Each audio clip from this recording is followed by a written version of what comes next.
आणि आज मंजूर झालेल्या विधेयकानंतर मराठा आरक्षणासाठी 10% सोय केल्यानंतर राज्यातलं एकूण आरक्षण हे आता किती टक्क्यांवर गेले त्यावर एक नजर टाकूया।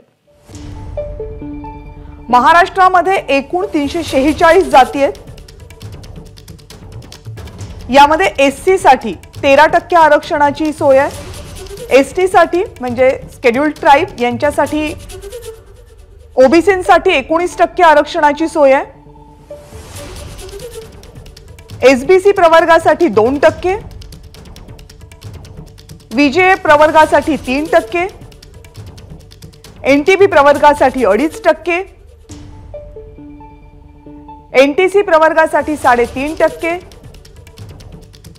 एनडीटी प्रवर्गासाठी 2%, ईडब्ल्यूएस म्हणजे इकॉनॉमिकली वीकर सेक्शन 10%